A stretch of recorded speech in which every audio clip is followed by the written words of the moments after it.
when I went to the UK's Adult Movie Awards ceremony, I bumped into them in the lobby. Danny, meet Rob. And I'm like, okay, who's Rob? And it's Robbie Williams.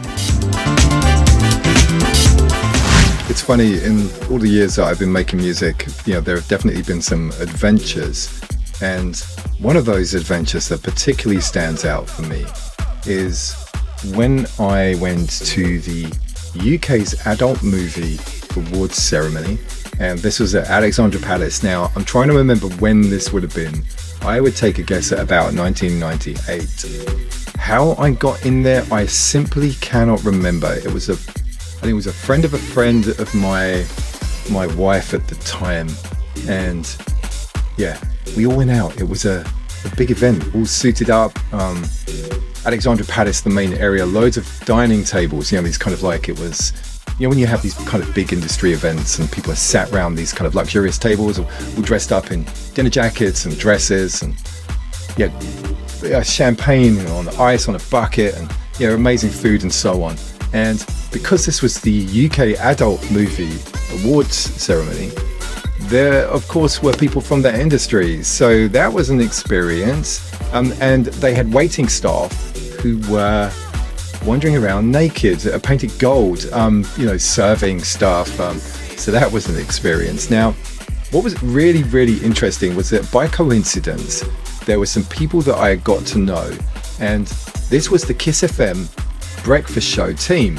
And I'd been on there a few times because of Spend the Night. It was the days of Steve Jackson, and was it Street Boy? I don't know whether that was coming afterwards, but anyway, I went on there a few times. I got to know some of them there.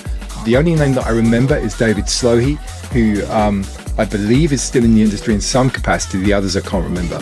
But anyway, so I'm there at the Adult Movie Awards ceremony, and it was enjoyable. Of course it's a bit boring. You got to sit through, and they're talking about the awards that they're giving out for certain scenes and certain performances and so on, which was really quite surreal. But then an award came up, and it was for the Kiss FM team, because it was something like, was it Sony? Maybe they were involved. It was the Sony Awards. I shouldn't say this just in case they weren't, but it was a company who were sponsoring an award for kind of groundbreaking, risk-taking broadcasting. And the Kiss FM breakfast team won it. And so they went up to get the award. So I bumped into them in the lobby outside the toilets, I think it was. And they were like, "Oh, Danny, how are you doing?" It was really nice to see them, because I'd seen them a few times, like I said, in the breakfast show where I'd gone in. It was down in Islington, the Kiss FM studios. And anyway, he said, "Oh, Danny, meet Rob." And I'm like, okay, who's Rob? And this person turns around, and I shake his hand, and it's Robbie Williams. And I'm like, oh my gosh, these guys introduced me to Robbie Williams.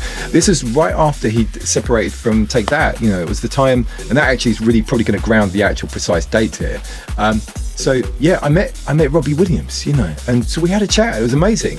And my wife's sister, she was his biggest fan, right? So I said, look, I'm sure people are always going to want to do this, and I said, look, please, my wife's sister is your biggest fan. So can you speak to her on the phone? And the mobile phones were really primitive in those days. I think it was like those little Nokia 6210 or whatever, the kind of small things.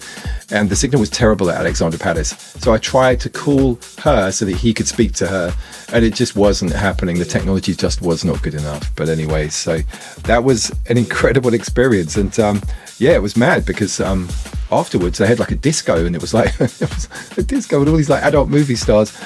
So yeah, it was an experience. Really stands out for the fact that I met Mr. Robbie Williams, who's very much in the public eye at the moment, with this new film. So yeah, that's just another one of my random memories from being involved in music in some way or other. But it was it was funny.